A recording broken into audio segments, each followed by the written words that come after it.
هلا مدينة، هلا يا رسول الله، هلا نور النبي، هلا هلا هذا نزل النبي، هلا. السلام عليكم ورحمة الله تعالى وبركاته ومغفرة. সকলে বলে আস্তাগফিরুল্লাহ রাব্বি মিন কুল্লি যামবিন ওয়া আতুবু ইলাইহি লা হাওলা ওয়ালা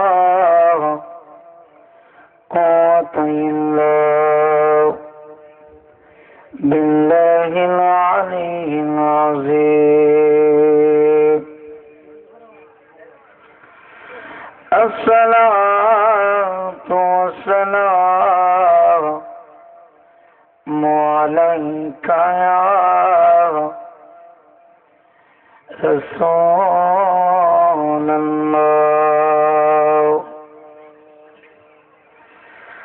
الصلاة والسلام عليك يا جد الحسن والحسين رحمة للعالمين. ربي زدني علما رب اشرح لي صدري ويسر لي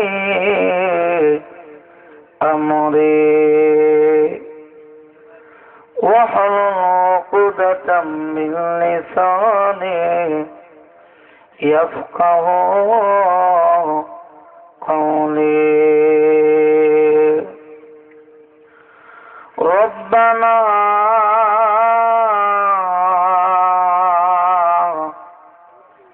ظلمنا أنفسنا وإن لم تغفر لنا وترحمنا لنكونن من الخاسرين. الحمد لله حمدا كثيرا وسبحوه بكرة وأصيلا ونشهد أن لا إله إلا الله وحده لا شريك له لا شريك له سميعا قديرا. أجمل الأجملين أكمل الأكملين ونشهد أن محمدا عبده ورسوله الذي أرسله بالحق بشيرا ونذيرا وداعيا إلى الله بإذنه وسراجا منيرا. أما بعد فقد قال الله تعالى في كلامه المجيد وفي فرقانه الحميد সকলে জবান খুলে আমার সাথে সাথে আওয়াজ দিয়ে পড়ো আউযু বিল্লাহি মিনাশ শাইতানির রাজীম ইয়া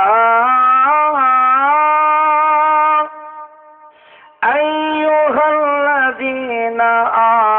আমানুত্তাকুল্লাহা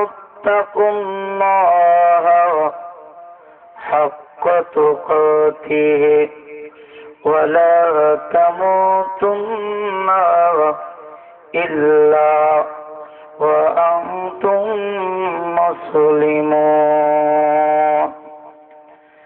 বিসমিল্লাহির রহমানির রহিম ইন্নাল্লাহা ওয়া মালাইকাতাহু ইউসাল্লুনা আলান নবী ইয়া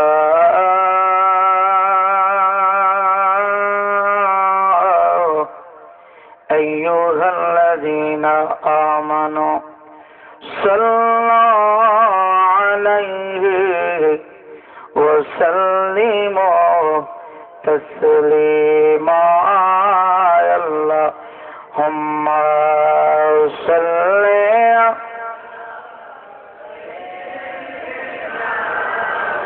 মাওলানা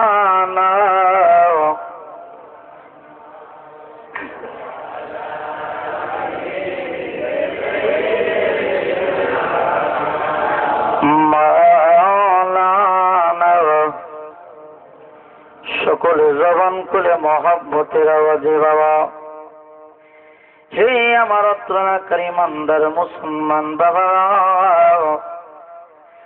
জানি না আজকের এই মাহফিল কার জীবনের শেষ মাহফিল হয়ে যায়।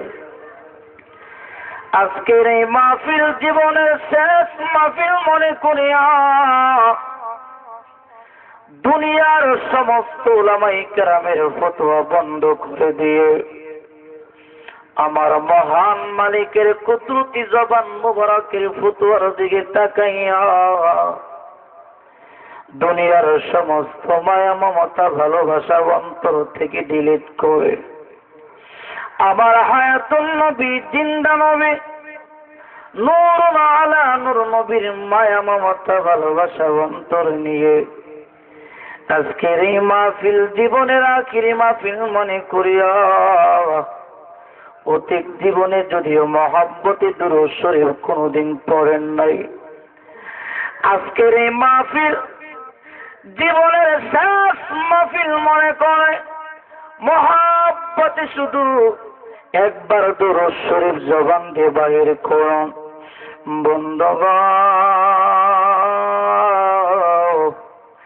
একবার দুরূদ শরীফের আওয়াজ যদি মাওলার দরবারে কবুল হয়ে যায়, আমার হায়াতুন নবী জিন্দা নবী রহমতের নবী বরকতের নবী যার পায়ের তলা থেকে মাথার চুলের আগা মুবারক পর্যন্ত সমস্ত দেহটা নূরুন আলা নূর, চিৎকার মেরে বলে সুবহানাল্লাহ।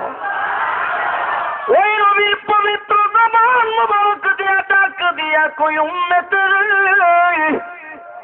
একবার যদি মহব্বতের দরুদ মাওলার দরবারে কবুল হয়ে যায়, যেই দিন তোমাকে মালাকুল মউত আজরাইল পাকড়াও করে ফেলবে, প্রাণ পাখি বাহির করে নিয়ে যাবে, গরম পানি দিয়ে গোসল করাইয়া সাদা মার্কিন দিয়ে প্যাকেট করাইয়া 4 তাকবীরের জীবনের শেষ নামাজ পড়াইয়া অন্ধকার মাটির ঘরে যেদিন রেখে দিবে, মা থাকবে না, বাবা থাকবে না, আত্মীয় স্বজন, পৃথিবীর কোন বন্ধু বান্ধব থাকবে না। শুধু উম্মতের আমলনামায় যদি একবার মহব্বতের দুরূদ মাওলার দরবারে কবুল হয়ে যায়, একবার দুরূদ শরীফ পড়ার বরকতে মদিনার হায়াতুন নবী, মদিনার রওজায়ে মুবারক থেকে আমরা গুনাহগারের অন্ধকার কবরে হাজির হয়ে যাবে। একটু আওয়াজ দিয়ে বলি, তাহলে আমরা দুরূদ শরীফ পড়তে চাই কি চাই না? আরো জোরে বলি, চাই কি চাই না? সমস্ত ইবাদত যদি মাওলার আসমানে কবুল করাইতে হয়, রাসূল পাকের মহব্বতের দুরূদের বিকল্প আর কোন রাস্তা নেই।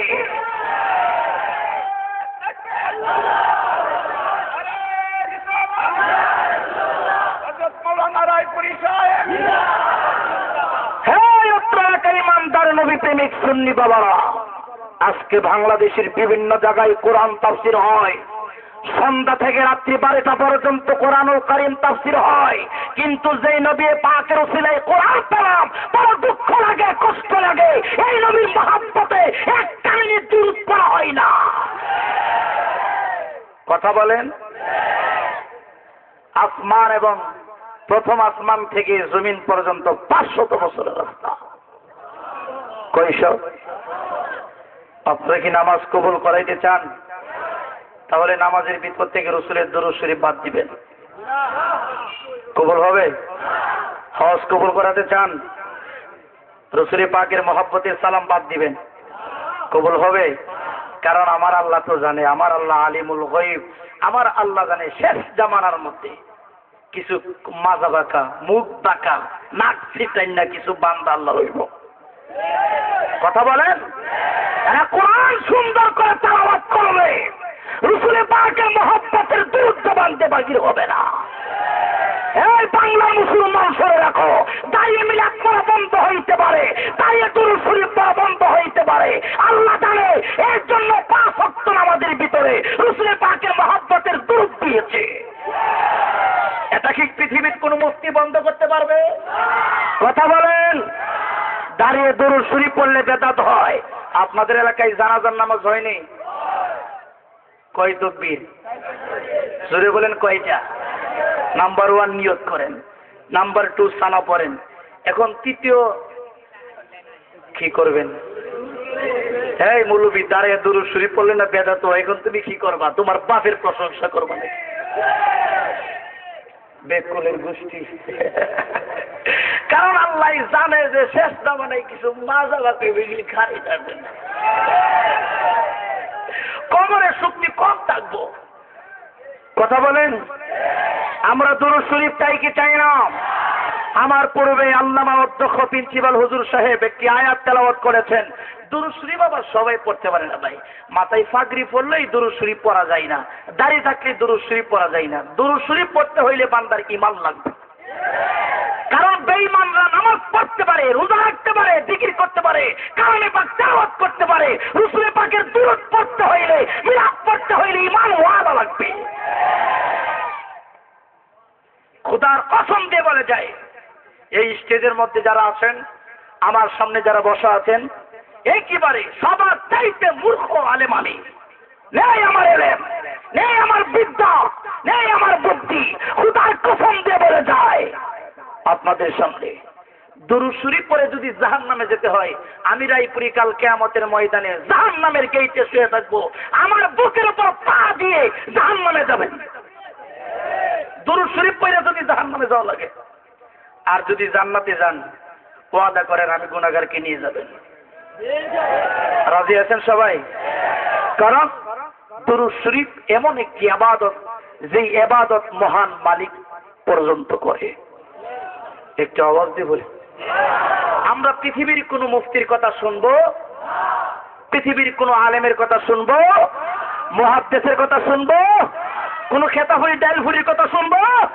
আমরা আল্লাহর কথা শুনবো। কথা বলেন ঠিক না বেঠে? আল্লাহ বলছেন সাল্লু আলাইহি ওয়া সাল্লিমু তাসলিমা। তাজিমের সহিত, সম্মানের সহিত, ইজ্জতের সহিত, ভালোবাসার সহিত, ভক্তির সহিত দুরূদ শরীফ পড়ো।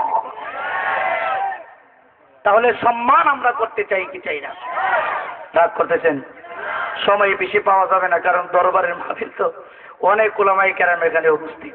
যতটুকু সময় আমার তকদিরে হয় এই আমার সময়ের ভিতরে মূল মূল কিছু কথা বলে, কারণ এই অত্র এলাকার জন্য একেবারে আমি নতুন, আর কোনোদিন আসি নাই। অন্যদিকে এসেছি, কিন্তু এলাকায় একেবারে নতুন। নতুন হিসাবে আমি কিছু কথা বললে যদি কারো মনে কোনো প্রশ্ন জাগে স্টেজের ভিতরে না করে, আমি এই কথা বলতে পারি। যদিও প্রশ্ন জাগে আমার আলোচনার ভিতরে আবার উত্তর হিসাবে পেয়ে যাবে। তো স্টেজের ভিতরে যদি কোনো মানুষ দাঁড়িয়ে যান, এটা বিশৃঙ্খলা হয়। যদি প্রশ্ন থাকে পরে আমাকে প্রশ্ন করবেন, রুমে আমি থাকবো, অসুবিধা হবে? কথা বলেন। আমার যদি ভুল হয়, কারণ মানুষ মাত্রই ভুল, একমাত্র ভুল কার নাই? জোরে বলেন, কার নাই? হ্যাঁ, জন্মের মতো একবার ভুল করে চিরস্থায়ী জাহান্নামী হয়ে গেছে, হ্যাঁ তার আর কোনো ভুল নাই। কথা বলেন। বাংলাদেশের কিছু মূল্য এখন বাড়িয়েছে, হেরারও কোনো ভুল নাই, আমার নবীর বলে ভুল আছে। আরো জোরে বলেন। তো অন্যদিকে কথা নয়, আসুন আমরা সকলে মহাব্বতে দরুদ শরীফ পড়ি। আল্লাহুম্মা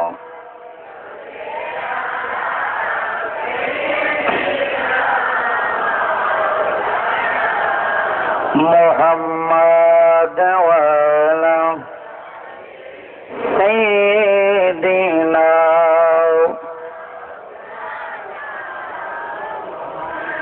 ববের বাজার শেষ হইবে, রঙ্গ মেলা থাকবে না, কেউ বা আগে কেউ বা পরে হবে মাটির ঘরে রওনা। চিন্তা করে দেখো রে ভাই, সঙ্গে কেহ যাবে না, তোমার আমার আপন যিনি কান্দে বসে মদিনা। আল্লাহুম্মা সাল্লি মাশাআল্লাহ মাওলানা ওয়া আলা সাইয়্যিদিনা।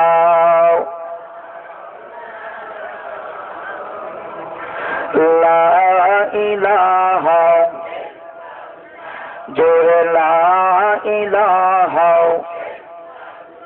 মাশাআল্লাহ লা ইলাহা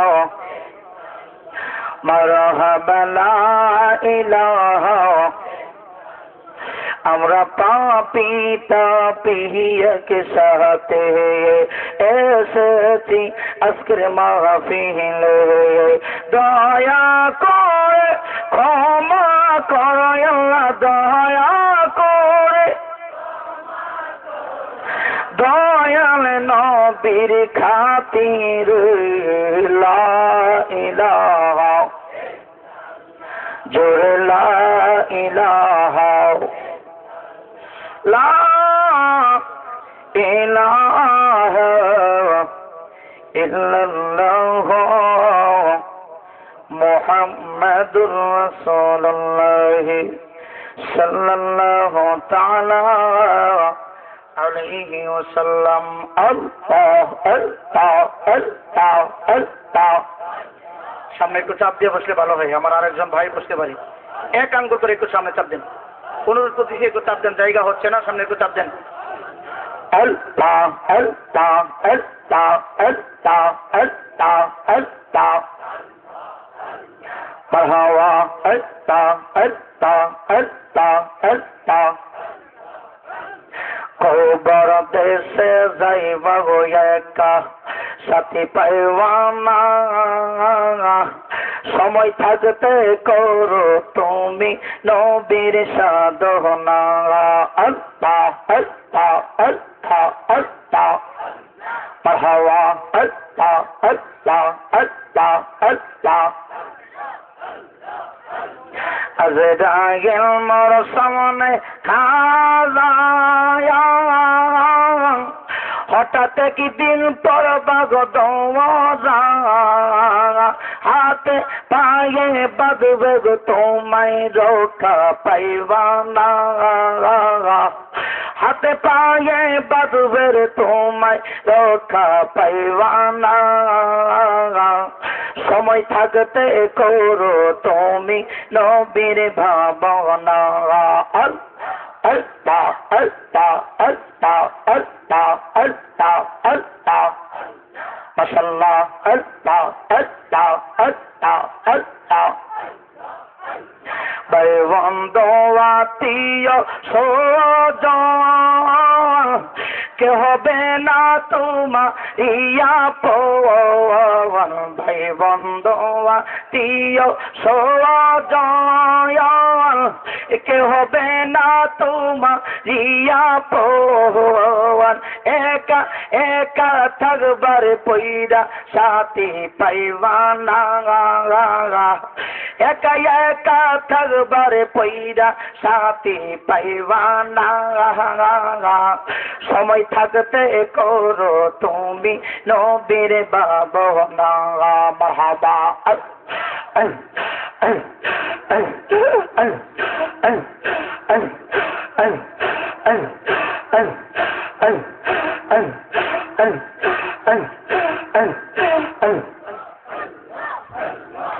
লা ইলাহা ইল্লাল্লাহ মুহাম্মাদুর রাসূলুল্লাহ সাল্লাল্লাহু তাআলা আলাইহি ওয়াসাল্লাম। অবস্থিত অধ্যকার ঐতিহ্যবাহী লক্ষ্মীপুর গাউসিয়া করিমিয়া খানকা শরীফের উদ্যোগে সপ্তম বার্ষিকী ঐতিহ্যবাহী সুন্নি মহাসম্মেলনের সম্মানিত সুযোগ্য সুদক্ষ প্রধান অতিথি প্রধান মেহমান উস্তাদুল উলামা আমার শিরতাজ শিরমুকুট উপমহাদেশের সুলতানুল মুনাজিরিন পীর তরিকত রহমানের শরীয়ত হাদি মিল্লাত আল্লামা আলহাজ সাহিব কবিলা সিরাজনগরী মাদ্দাজিলহুল আলিয়া উপস্থিত দিগার হজরতে সদ্দাবাজন সুন্নি বুজুর্গান দ্বীন উলামায়ে কেরাম উলামায়ে আহলে সুন্নাহ উপস্থিত দূর দূরান্ত থেকে আগত আশিকানি আউলিয়া আশিকানি মুস্তাফা সকলের খেদমতে আমি ক্ষুদ্র গুনাহগারের পক্ষ হইতে আবারও শান্তির বাণী দিচ্ছি। আসসালামু আলাইকুম ওয়া রাহমাতুল্লাহ। সর্বপ্রথম মহান মালিকের দরবারে অসংখ্য গণিত শুকরিয়া, যেই মহান মালিক আপনাকে আমাকে এই ফাসাদের মধ্যে ফিতনার যুগে জাহিলিয়াতের সময় কোটি কোটি মানুষের ভিতর থেকে নির্বাচিত করে আজকের এই লক্ষ্মীপুরের ময়দানে গাউসিয়া করিমিয়া খানকায় দরবার শরীফ কর্তৃক আয়োজিত ঐতিহ্যবাহী সুন্নি মহাসম্মেলনে জান্নাতি নূরের সামানের তলায় প্রিয় নবীর গোলাম বানিয়ে জান্নাতি মেহমান হিসেবে কবুল করেছেন। এই জন্য সকলে জোরে সুরি বলি আলহামদুলিল্লাহ।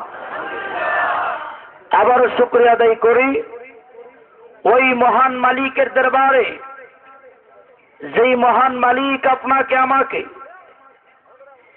এমন একটি শ্রেষ্ঠ নেয়ামত দিয়েছেন, যেই নেয়ামতের অধিকারী হওয়ার জন্য আব্বাজি আদম আলাইহিস সালাতু সালাম থেকে শুরু করে হযরত ঈসা আলাইহিস সালাতু সালাম পর্যন্ত 1 লক্ষ মতান্তরে 2,24,000 পয়গম্বর আমার আল্লাহ ধরাতে পাঠিয়েছেন।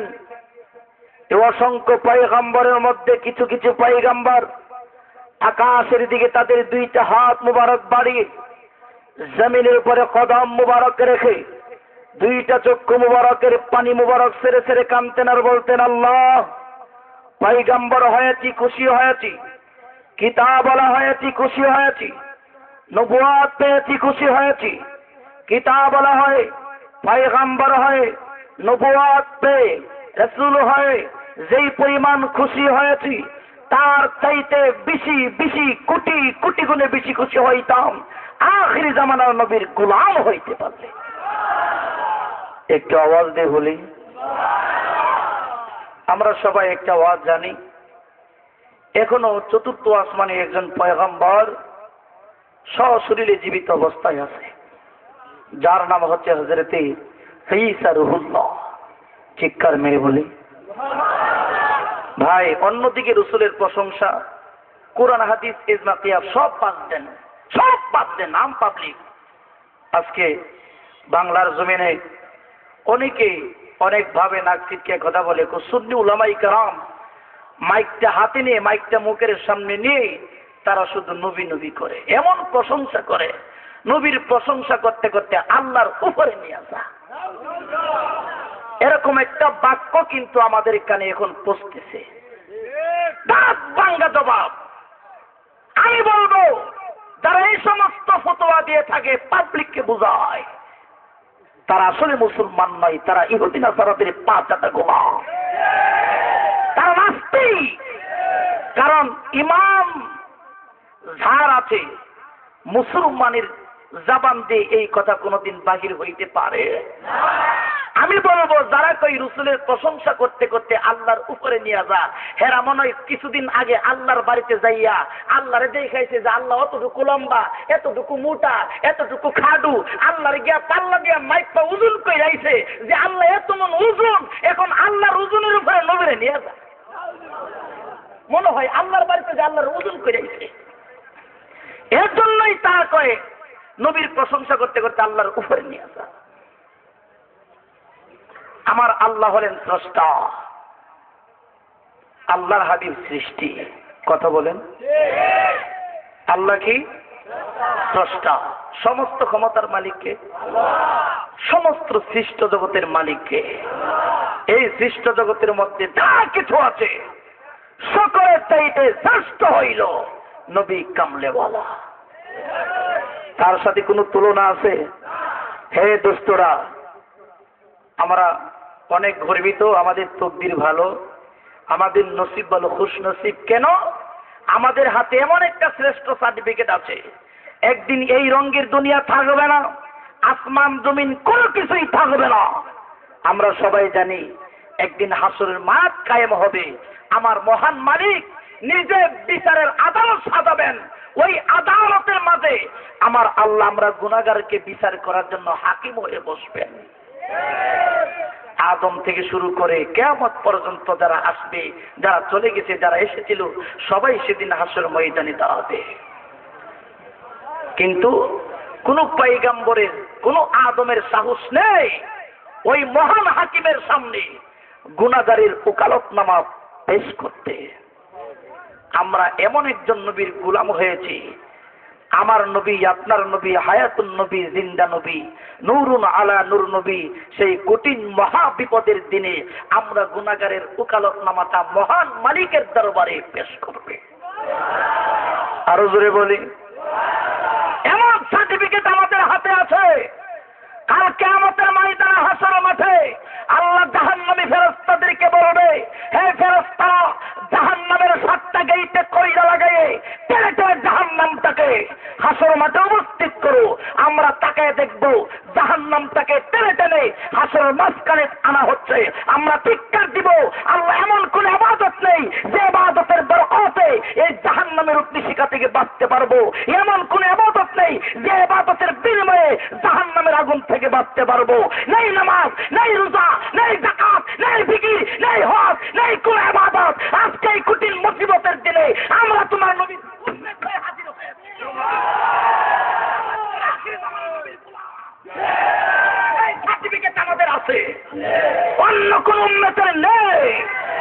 আদমকে দেওয়া হয় নাই, শীষকে দেওয়া হয় নাই, খলিলুল্লাহকে দেওয়া হয় নাই, মুসা কালিমুল্লাহকে দেওয়া হয় নাই।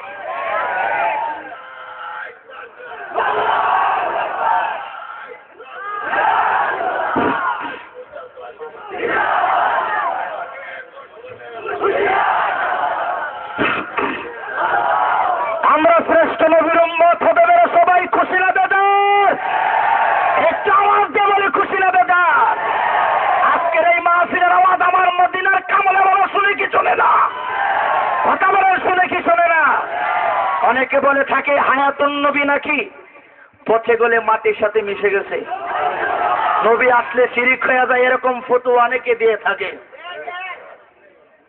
আমি বলে যাচ্ছি, কুরআন বাদ দেন, হাদিস বাদ দেন, মুফতি মুহাদ্দিসের কথা বাদ দেন, আসুন আমাদের দেওবন্দ মাদ্রাসা হইল প্রথম নাম্বার দলিল, নাম্বার 1 দলিল দেওবন্দ মাদ্রাসা আমার নবীতে হাজির হইতে পারে। শুনবেন ইতিহাস, দেখেন বাংলাদেশের মধ্যে কওমিয়া মাদ্রাসায় পড়ানো হয় সহিহ আল বুখারী শরীফ, আলিয়া মাদ্রাসায় পড়ানো হয় সহিহ আল বুখারী শরীফ, পড়ানো হয় কি হয় না?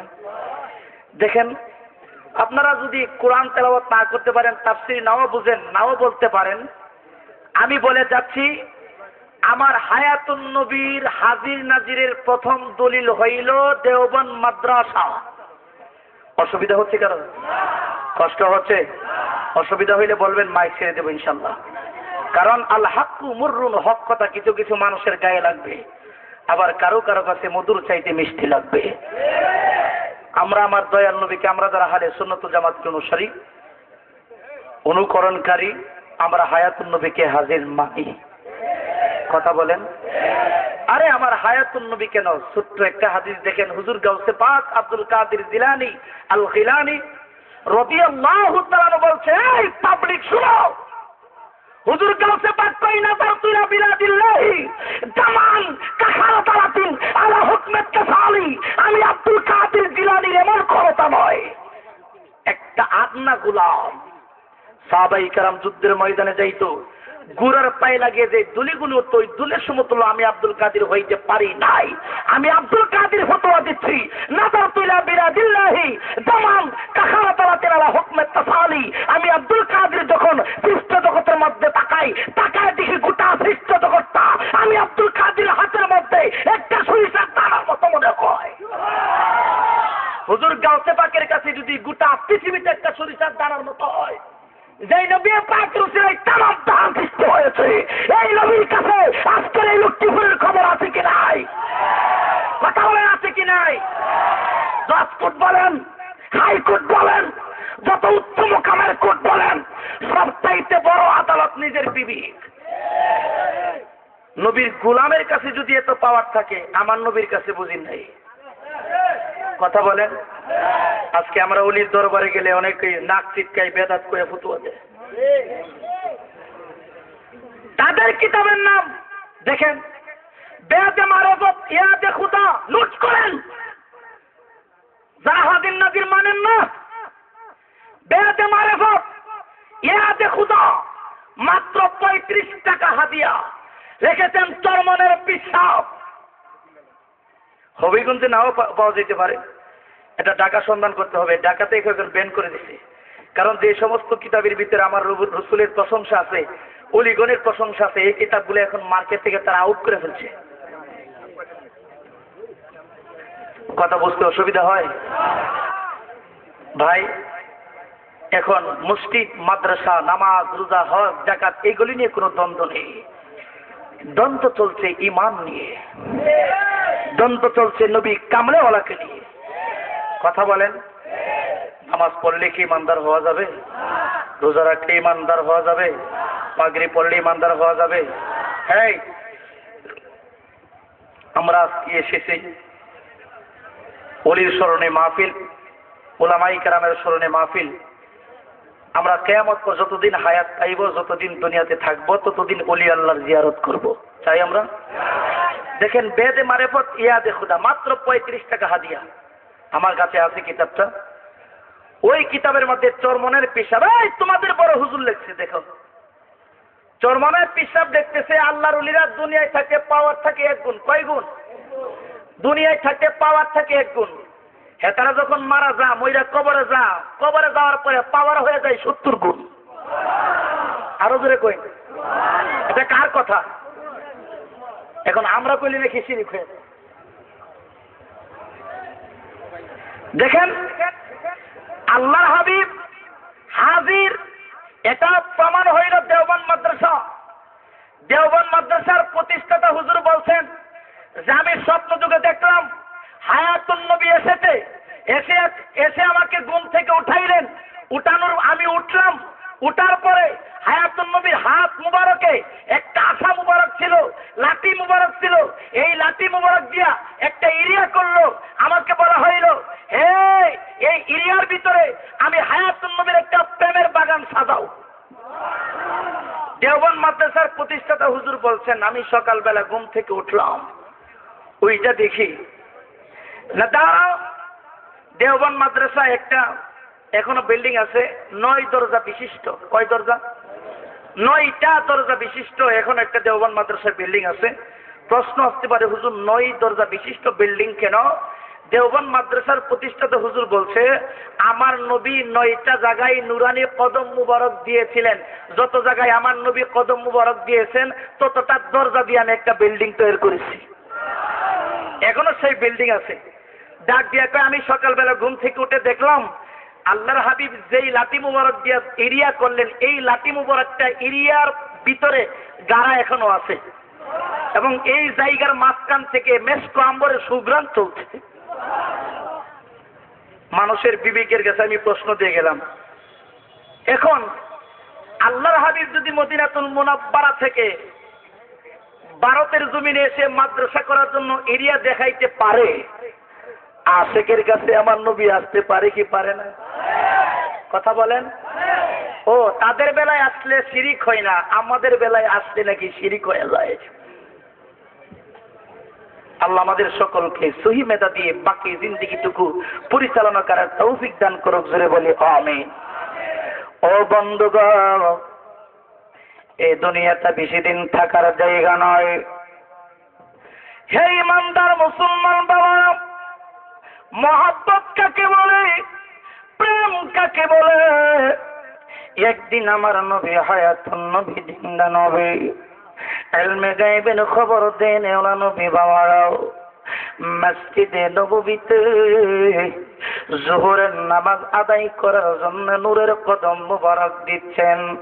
আমার নবী ডাক দিয়ে কই, ওমর রে, আজকের যোহরের নামাজের জামাতের একামতের আওয়াজ তোমার কণ্ঠ দিয়া চলবে না। হে আবু হুরায়রা, আজকে যোহরের নামাজের একামতের আওয়াজ তোমার কণ্ঠে চলবে না। বেলাল তোমার কণ্ঠে চলবে না। হে ওসমান তোমার কণ্ঠে চলবে না। হে আলী তোমার কণ্ঠে চলবে না। আমার নবী ডাক দিয়া কই, আবু বকর তুমি কোথায় রে? যেই মাত্র আমি যাই নামাজের উপরে নূরের কদম মুবারক রাখবো, সাথে সাথে আমি দয়াল নবীর পিছনে দাঁড়াইয়া আজকে যোহরের নামাজের একামতের শব্দ তুমি করতে থাকবো। হে মাত্রকারী ইমানদার মুসলমান বাবা গো, সাহাবায়ে কেরামের আকীদা কেমন ছিল? আজকে বাংলাদেশের মধ্যে আমাদের মুসলমানদের আকীদা কেমন? আমাদের পাগড়ি পরনেওয়ালা আলেমদের আকীদা কেমন? আমার নবী ডাক দিয়ে কই, আবু বকর,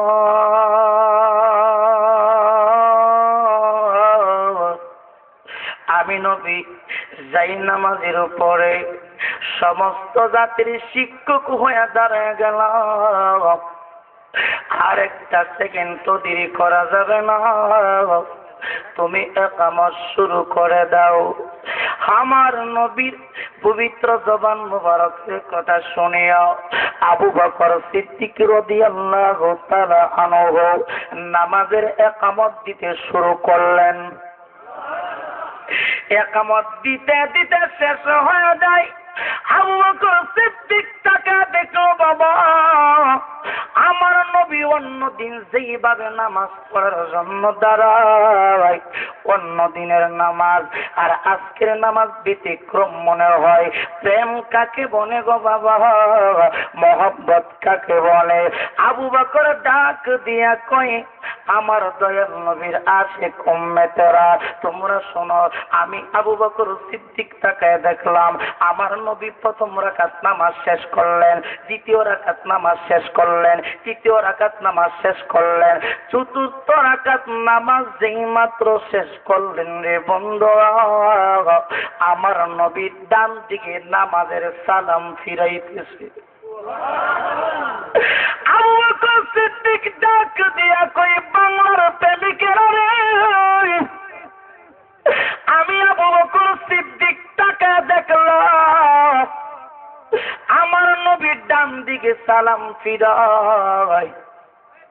অন্য দিনের সালামের মতো আজকের সালাম হয় নাই। অন্যদিন আমার নবী যেইভাবে সালাম ফিরায়, আজকে আমার নবী সেইভাবে সালাম ফিরান নাই। আবু বকর ডাক দিয়া কই, নবীর পাগলেরা, আমি তাকায় দেখলাম আমার নবীর ডান দিকে সালাম ফিরাইতে দেরি হইল, কেন জানি একটা মুস্কি হাসি মাইরা দিছে। হ্যাঁ উম্মতা তোমরা শোনো, হ্যাঁ নবীর পাগলেরা তোমরা শোনো, কোন মানুষ যদি নামাজের মুসল্লাই বৈশা সালাম ফিরাতে যাইয়া হাসি মারে, নামাজ বাদ হয়ে যাবে, নামাজ নষ্ট হয়ে যাবে। আবু বকর সিদ্দিক ডাক দিয়া কই, পৃথিবীর মানুষেরা রে, যেই মাত্র আমি দেখলাম আমার নবী ডান দিকে সালাম ফিরাইয়া হাসতেছেন, আমার কলিজাটা ঠান্ডা হয়ে গেছে, আমি আবু বকরের অন্তরটা শীতল হয়ে গেছে, আমার মনের ভিতরে আনন্দ লাগতেছে, কেন জানি আমার নবী হাসে। এবার আবু বকর সিদ্দিক তাকায়া দেখলেন আমার নবী বাম দিকে সালাম ফিরাইতেছে, বাম দিকে সালাম ফিরাইতে দেরি হইল। অত্রকার ইমানদার মুসলমান বাবারা, আবু বকর ডাক দিয়া কই, উম্মতেরা রে, হে নবীর গোলামেরা, বাম দিকে সালাম ফিরাইতে দেরি হইল, আমি আবু বকর সিদ্দিক তাকায় দেখলাম আমার নবী বাম দিকে সালাম ফিরাইয়া কেন জানি দুইটা চক্ষু মুবারকের পানি মুবারক সেরে সেরে কাঁদতেছে। আমার হায়াতুন নবীর চক্ষু মুবারকের পানি মুবারক দেখে আবু বকর সিদ্দিক কাঁদতে শুরু করলেন। কেমন প্রেম আর কেমন মহব্বত সাহাবীদের ভিতরে ছিল। আজকে বাংলাদেশে অনেক আলেম ভাই আলেম মাদ্রাসা থেকে ডবল টাইটেলের সার্টিফিকেট নিয়েছেন, কওমিয়া মাদ্রাসা থেকে দাওরায়ে হাদিসের টাইটেল নিয়েছেন। আমার নবীর যুগে ডবল টাইটেল মাদ্রাসা ছিল না, আমার নবীর যুগে দাওরায়ে হাদিস মাদ্রাসা ছিল না, আমার নবীর যুগে সাহাবীদের মাদ্রাসা ছিল একমাত্র আমার নবী পাকের মহব্বত। হ্যাঁ অত্রকার ইমানদার মুসলমান বাবাজিরা, ফাঁকি দিয়ে একটা কথা বইরা দেয়, আমি আমির হোসেন রায়পুরি মাথায় পাগড়ি পরলাম, এই পাগড়ি পরার নাম ইমান নয়। আমি রায়পুরি দাড়ি রাখলাম, এই দাড়ি রাখার নাম ইমান নয়। আমি রায়পুরি 5 ওয়াক্ত নামাজ পড়ি, নামাজ পড়ার নাম ইমান নয়। আমি রায়পুরি মাদ্রাসায় পড়লাম, মাদ্রাসায় শিক্ষা করা ইমান নয়। আমি রায়পুরি হজ করব, হজ করার নাম ইমান নয়। এইগুলি হলো ইমানের অলংকার। এগুলা কি? মাথায় পাগড়ি থাকলে তাকে ইমানদার বলা যাবে না, মুখে দাড়ি থাকলে তাকে ইমানদার বলা যাবে না, গায়ে জুব্বা থাকলে তাকে ইমানদার বলা যাবে না। বাংলাদেশের প্রত্যেকটা আলিয়া মাদ্রাসায় বুখারী শরীফ পড়ানো হয়, কওমিয়া মাদ্রাসায় বুখারী শরীফ পড়ানো হয়। আল্লাহর হাবিব বলেন, লা ইউমিনু আহাদুকুম হাত্তা আকুনা আহাব্বা ইলাইহি মিন ওয়ালিদিহি ওয়া ওয়ালাদিহি ওয়ান নাসি আজমাইন। চিৎকার মেরে বলেন আল্লাহর হাবিব বলেন, ততক্ষণ পর্যন্ত একটা বান্দা আল্লাহর দরবার থেকে মুমিনের সার্টিফিকেট পাবে না যতক্ষণ পর্যন্ত আমি দয়াল নবীকে মা থেকে বাবা থেকে পৃথিবীর মধ্যে যত আপনজন আছে সকলে চাইতে বেশি মহব্বত মায়া করবে, ততক্ষণ পর্যন্ত ইমানের সার্টিফিকেট পাবে না। এক বিদ্যা সময় নষ্ট করে না। আজকে তো আমরা 1.5 হাত লম্বা দাড়ি দেখলে পাগল হয়ে যাই, 7 হাত লম্বা পাগড়ি দেখলেই বাবারে বাবা, মনে হচ্ছে আসগুবি আলাইহিস সালাম। হ্যাঁ, বাপের নাম আব্দুল্লাহ, ভিতরে উঠে হইল ফসল রসগোল্লা। কথা বলেন, দাড়ি দেখলেই ইমানওয়ালা বলা যাবে না। আপনারা কি কবিগুরু রবীন্দ্রনাথ ঠাকুরকে কেউ দেখছেন? পিকচার দেখেন, ঠিক না?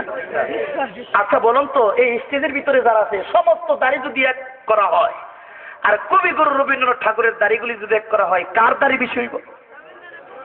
কথা বলেন। কবিগুরু রবীন্দ্রনাথ ঠাকুরের দাড়ির পাল্লাটাই বেশি হয়ে যাবে। আর আমার কবি, আপনার কবি, মিলাদুন নবীর কবি, মিলাদে মুস্তাফার কবি, বিদ্রোহী কবি কাজী নজরুল কি দাড়ি ছিল? কথা বলেন। আমি যখন মেশকাত ক্লাসে পড়ি, আমি তো আলিয়া মাদ্রাসায় পড়াশোনা করি নাই, এর জন্য তাদের কিছু গোপন হাকিকত আমার কাছে লুকায়িত আছে, আজকে বলে যাবো ইনশাআল্লাহ। একটা নতুন একটা নিউ একটা কথা বলে যাবো আপনাদের এলাকায়। নিউ একটা কথা শুনতে রাজি আছেন? আপনাদের এলাকায় একজন বড় হুজুর আছে, মাদ্রাসা নাম দিচ্ছে নূরে মদিনা, কিতাব লিখছে নবী মাটির নবী, এর নাম হচ্ছে নূর ইসলাম, বইয়ের নাম হচ্ছে নূর জাহান, মাদ্রাসার নাম হচ্ছে নূরে মদিনা। এক ফুটের নাম নূর আলম, আরেক ফুটের নাম নূর মোহাম্মদ। এর বাড়িতে পুরা নূরের ফ্যাক্টরি, আমার নবী বলে মাঝ। চিন্তা করছেন বিষয়টা? অসুবিধাই বল, কষ্ট পাইছেন? আমি আগেই বলেছি, আমি এই অন্তরের মধ্যে আল্লাহর ভয় ছাড়ার কাউকে ভয় করি না। মরতে যদি হয় একদিন মরবো, ফেরাউনের দিল থেকে চাইতে মশার দিল থেকে অনেক ভালো। কথা বলেন ঠিক না বেঠে? আমার শায়েখ, আপনার শায়েখ, শায়েখুল ইসলাম ফারুকী বলেছে, পৃথিবীর শ্রেষ্ঠ আলেম যদি হয়, তার ভিতরে যদি রাসূল পাকের মহব্বত না থাকে, সে পায়ের সুক্তারা হইতে পারে না।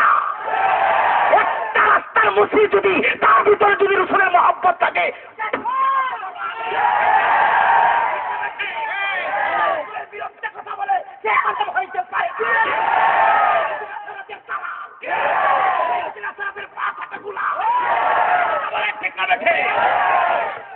কারণ আল্লাহর হাবিবকে দিয়ে আল্লাহ ইয়া আউয়ালু শুরু করেছেন, ইয়া আখিরু শেষ করেছেন। আজকে রাসূলের প্রশংসা করলে অনেকের গা শিখকে, গাটা জ্বলে। আমি বলবো, আবু জেহেলকে বললাম তোমার শরীর জ্বলে কা, বোঝা যায় তুমি আবু জেহেলের নাতির ঘরের সতী। আমি দুশমনের রাসূলকে বললাম তোমার যদি শরীর চুলকায়, তাহলে বোঝা যায় তুমি মশা তোমার গরুর খালাত তো হয়। কথা রাগ করেন না, দাওয়াতের আশা করি না। বাঁচলে বাংলাদেশটা তো ছোট না, বাংলাদেশটা কি ছোট? অনেক বড়, অনেক বড়। আপনাদের এলাকায় অন্য কোনো আলেমের প্রয়োজন নাই। উস্তাদুল উলামা আল্লামা সাহেব কেবলা সিরাজনগরী হুজুর থাকতে আর কোনো আলেমের দরকার আছে? কথা বলেন। ফতুয়া রোজের কোনো দরকার নাই, ফতুয়ার জন্য হুজুর কেবলাই যথেষ্ট। কথা বলেন ঠিক না দেখে? এই বিদ্রোহী কবি কাজী নজরুলের দাড়ি নেই। আমি যখন মেশকাত ক্লাস করতেছি, আমার হুজুর কেবলা একটা ইতিহাস বলছিলেন, তো ইতিহাসটা এখন আমার মনে হয়ে গেছে। ইমানের সঙ্গে নিয়ে অনেক কথা বলছেন, তো আমি একটু টেকনাস করেছিলাম হুজুরকে, আবার কথাটা আটকে ধরলাম যে হুজুর একটু একটু সুন্দর করে গুছিয়ে বললে আমি বুঝতে, আমার বুঝতে সহজ হয় এবং আমার পার্শ্ববর্তী ছাত্র ভাই যারা আছে তাদেরও বুঝতে সহজ হয়। উনি কবিগুরু রবীন্দ্রনাথ ঠাকুর বিদ্রোহী কবি কাজী নজরুল একদিন বলছেন, নজরুল তুমি করিয়াছো ভুল, মুখে নাই দাড়ি, মাথায় তোমার লম্বা চুল। নজরুল কবির মুখে যদিও দাড়ি না থাকে, পায়ের তলা থেকে মাথার চুলের আগা মোবারক পর্যন্ত সমস্ত দেহটা রাসূল পাকের প্রেম আর মহব্বত দিয়ে ভরপুর। কথা বলেন। অবন্ধ